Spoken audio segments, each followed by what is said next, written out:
Mga kababayan, mamaya madaling araw, gabiyahin naman siya papuntang Pampanga.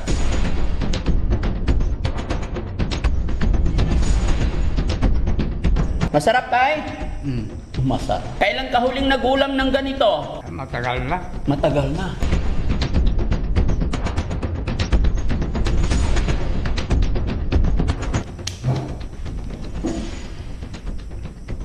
Busin mo yung kanin mo tay ha, kasi bawal magtira. Pati baon, tama na yan. Baka di mag-ubo. Bakit tay? Dinadagdagan ba? Oo nga, andyan.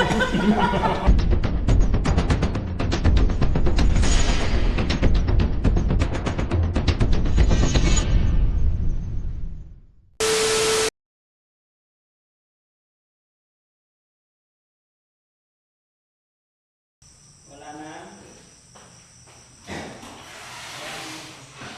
Mga kababayan, ayaw mag-stay ni tatay sa loob.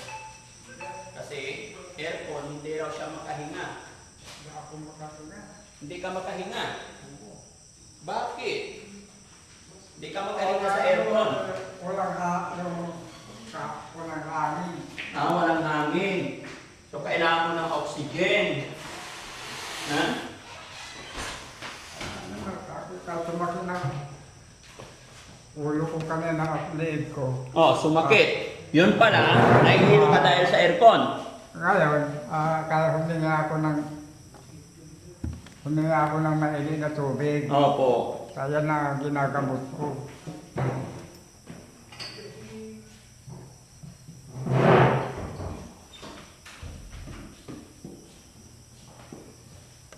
Layo tay. Ilapit ko ha. Marunong ka pa ba magkutsara tayo o magkakamay? Ako lang kamay ko na lang. Kamay, pahingin tabo, hugas muna siya. Tay, anong gusto mong ulam?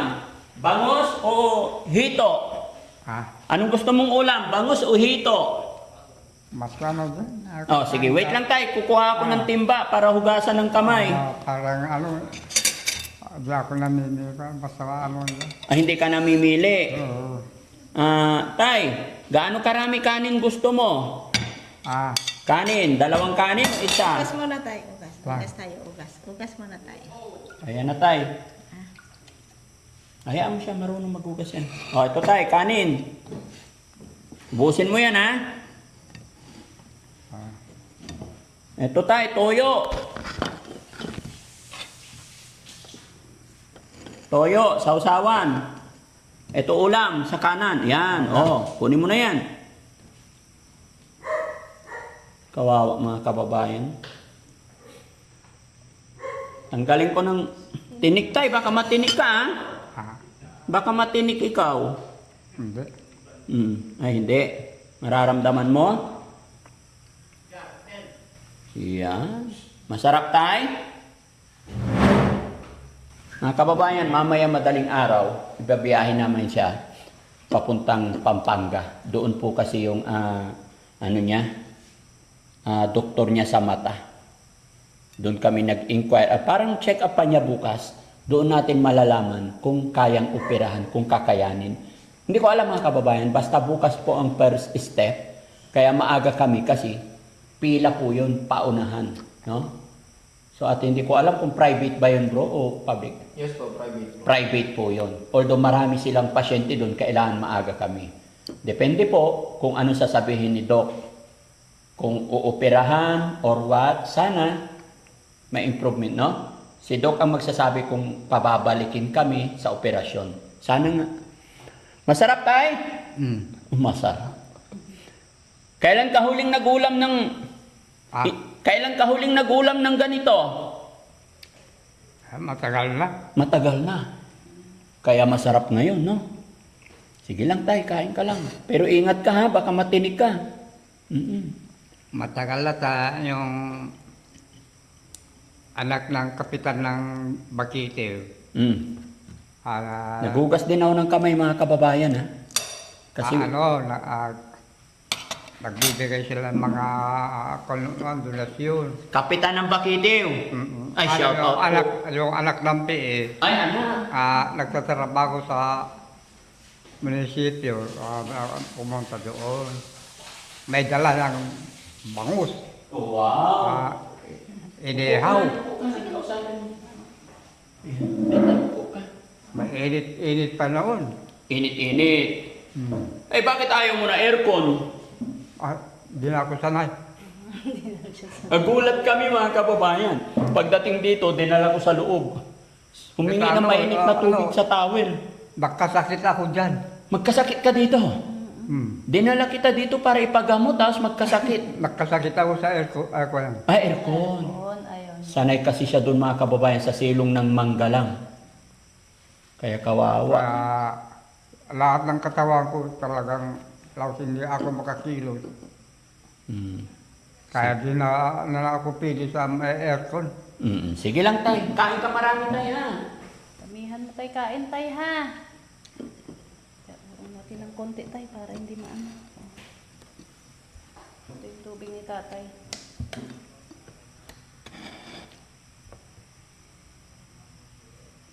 Ingat ka tayo ha, baka matinik ka tayo ha. Oh, nakakapa naman niya yung ano tinik eh. Kilala mo tayo yung kinakain mo? Alam mo yung kinakain mo? Ano nga tawag dito? Hito. Oh, hito. Pantat? Pantat. Tay, pantat yan. Pantat ba? Tama ba yun? Ano ba? Paltak. Kanin pa tay?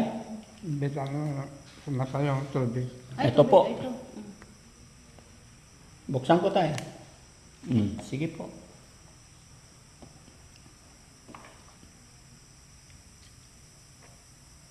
Ang liit ni tatay, parang sardinas lang. Ang kaawa. Nakakaano. Ha? Kimabat kila tay.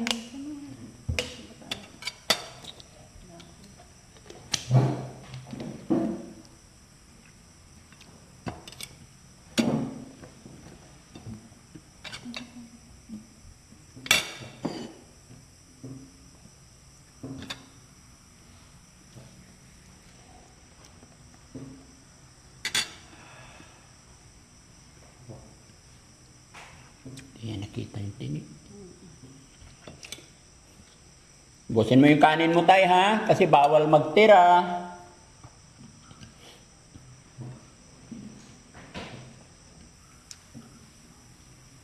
May ulam pa dito tay, sabi mo pag gusto mo pa ha, lipat ko sa plato mo. Hindi na. Tama na. Pamaat.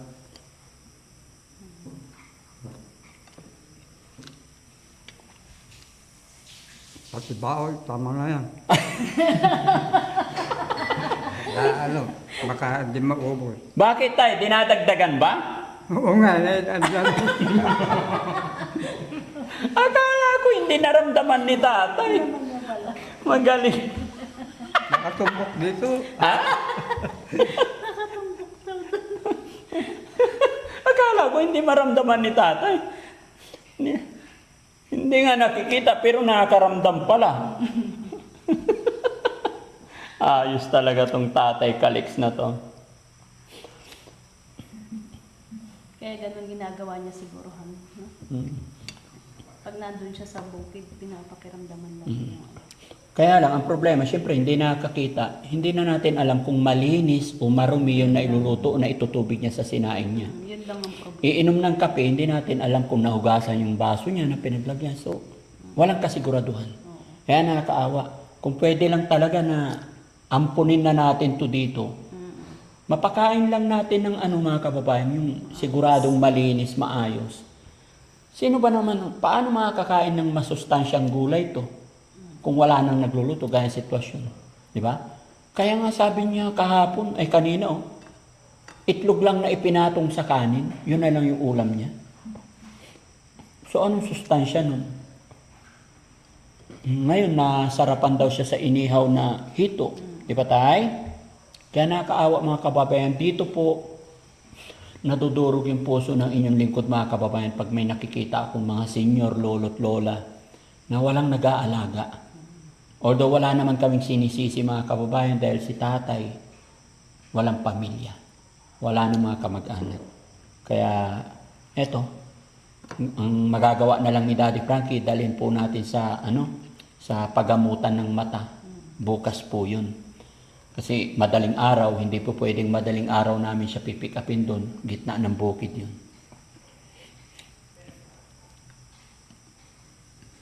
Ah, Tama na. Tama na.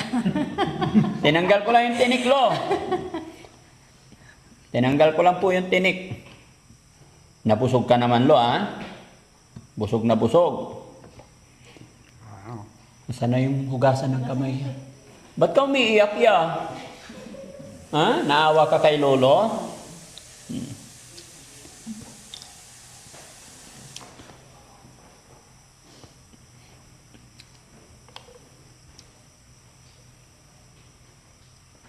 Ito lang. Wait lang, iinom pa siya. Hawakan mo lang dyan. Huwag kang magmamadali. Uwi ka na.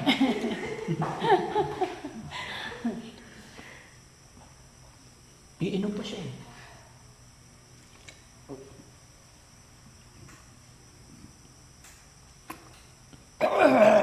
Ay, bakit?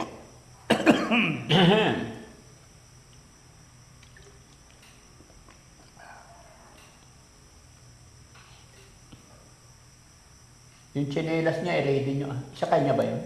Ah, okay. Okay na? Ay, tuloy, yung tabo. Ito po. Hugasan mo maigi yung kamay mo, Lo. Ayan. Tapos mag-toothbrush ka, Lo, ha? Lo, pagkatapos kumain, mag-toothbrush, ha? Ay, walang ngipin. Pag wala ng ngipin, hindi na mag-toothbrush. Ha? Hindi na. Hindi na. So, Lo, mula kanina, pagdating mo dito sa bahay, napaliguan ka po. Asan na yung towel niya? Pamponas niya. Napaliguan ka po, nagupitan, nagkape, ngayon kumain. Kumusta ang pakiramdam mo po? Hindi. Ha? Medyo ko na rin ang katawan ko. Medyo naginhawa. Naginhawaan, salamat sa Panginoon. Lo, ito yung tuwalya mo, Lo. Punas kang uso. Yan, sa'yo na po yan. Ayan. Hawakan mo lang. Masarap sa pakiramdam ba? Gusto mo ba, Lo, dito ka na lang para may kasama ka, may kakwentuhan ka lagi? Salamat ako sa Diyos. Medyo guminhawa ng katawan ko. Ako'y nagpapasalamat sa ako ng Panginoon. Opo. Ako'y patutulungan. Yes po. Wag lang tayo mawala ng pag-asa, Lo, no? Bukas na bukas malalaman natin. Hintayin lang po natin kung anong sasabihin ng doktor. Maghimala sana na makakita ka pa. Sana magamot ka pa ni doktor. Talaga ako magagamot pa. Salamat sa Diyos. Pero tanungin kita, Lo, gusto mo bang tumira dito sa akin para hindi ka na magluluto? Dito sa akin, pwedeng gusto mong kape, isigaw mo lang, pahinging kape. Pag nagutom ka sa umaga, pahingi almusal. Nandyan si Ate Feli. Pwede ba yon? Lalo, mahirap naman na iwanan ko yung amo ko. Lo, wag mo nang isipin yung amo mo kasi hindi ka na pwedeng magtrabaho. Nag-usap kami ng amo mo, walang problema. Siyempre matagal ako sa kanila. Opo. Mahirap naman yung kailangan dumalang muna ako. Oh, sige, Lo. Okay, walang problema. Usap lang ako, dumalaman ako. Opo, respeto ko yung desisyon mo, Lo. Ako nag-o-offer lang, nagtatanong lang kung saan ka mapapaganda. Ako na lang sa Tagalog ko na nakatira sa kanila, ako. Opo. Pero, kaya lang hinihingi ko sa iyo. opo. Walang problema, Lo. Walang problema.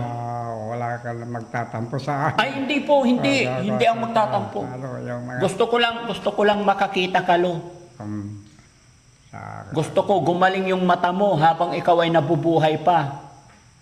Sawa ng Diyos, mahaba pa ng pamumuhay ko. Mahaba pa ang pamumuhay mo. Salamat sa Panginoon. Pinaulo ng Diyos. Lo, may tanong ako. Mahirap ba walang paningin? O mahirap. Gaano kahirap po? Sumasakit sa ulo mo. Sakit sa ulo? Bakit? Laos, gusto ko sana magtrabaho, hindi man ako magkapagtrabaho, hindi ko makita yung saan ako pupunta. Sige lo, wag kang mawala ng pag-asa. Bukas alas 5 aalis tayo ha. Sige. Babiyahe tayo pero relax ka lang. Gigisingin kita, akong bahala sa'yo. So yun mga kababayan, mga kabarangay, pansamantala kami magpapaalam at abangan nyo po yung sasabihin ng doktor bukas at ipag-pray natin, samahan nyo kami mga kababayan na sana makakita pa si Lolo. No? Wala pong imposible lalo na't tuloy-tuloy tayo nagtitiwala kay God. At mga kababayan, mga kabarangay, napakalaking tulong po ang ipag-pray nyo po si tatay. Samahan nyo po kami. No? Napakalaking bagay po yun dahil yun na lang po ang maitutulong ng Team Daddy Frankie. Yun dalhin siya sa doktor. At ayun, sabi naman ni Ken, kasi si Ken ang pinaghahanap ko po ng specialist ng mata na magaling. At nakita namin na doon maraming nagpapaayos ng kanilang mata. No? Pag nakakita ka na lo, pati yung kilay mo, papaayos ko po. Salamat ako. Dadagdagan natin tong kilay mo kasi 3 piraso lang eh. Di pa, wala na kayo tutubo. Wala na Kaya nga, palagyan natin, padagdagan natin. Nga, para maging pogi. Ididikit. Si doktor na po ang bahala. Gagamit sila ng barita, pako, martilyo. Bakit martilyo pa? Siyempre, medyo makunat na tong balat ng matanda eh. Pwede ba yun, Lo? Kailangan gawin ng paraan. Yun. So, gusto mo maging pogi? Okay. Ngayon ka lang nagkaroon ng kakwentuhan, di ba, Lo? Doon sa bahay mo, aso lang kasama mo doon. Aso ko lang. Sumasagot din yung aso? Sabi lang kung na nag-uusap kami doon sa baba. Pag nag-uusap kayo ng aso mo, Tay, anong pinag-uusapan nyo? Wag ka nang masyadong sabi ko sa kanya, lalayo. Dito ko lang. Anong sagot niya? Sabi, Ano ibig sabihin ng ik? siguro, siguro, sabi na siguro. So mararamdaman mo rin, pag umalis, balik din siya agad. Ayun nga lang, yung aso mabait din yun. Hindi na nga, hanggang tasaul lang, hindi nangangagat. Kaya lang, Lo, kawawa yung aso mo. Kasi siyempre, hindi mo na nakikita yung mga kaldero pa. Hindi sigurado kung makakain siya ng marami. Pumayat na po eh. Hindi kuha ko na yun. Kaya dapat makakita ka, ano? Kuha ko ng masilang na kumain. Masilan na. Matanda na rin kasi yung aso mo, Lo. Kasing edad mo yata yun eh. Hindi binigay yung amo ko yun. Binigay ng anak ng aso nila yung nung nanay ni Kagawad, anak ng aso na. Anak ni Kagawad yung aso nyo? Hindi, nanganak yung aso ni nanay na. Ngayon, nung medyo malaki na, nanganak yung nanay ni Kagawad. Dinala sa doon sa bahay. Sinong matanda? Ikaw o yung aso? Ay, mas matanda pa ako. Okay. Sige, Lo, magpapahinga ka na, Ayan, sige po. Yan, babay muna tayo, Lo. Maraming nanonood sa atin, yung mga kababayan natin. Mga ko dyan. Ano sasabihin mo sa kanila? Tulungan kanila para gumaling yung mata mo. Ipag-pray ba? Andito ako, ko yan, mga kabaranggayan ko. Yun, mga kabarangay, nabanggit. Ayan, mga kababayan, mga kabarangay. Sabi ni Lolo, tulungan nyo daw siya na ipag-pray para makakita pa siya. No? Kasi kawawa, napakahirap daw na walang paningin. Kaya mga kababayan, sama-sama po tayong mag-pray, ipanalangin natin si tatay. Maraming salamat. Magandang hapon po sa atin lahat mga kababayan and God bless po. Daddy Frankie, nagmamahal sa'yo. Daddy Frankie.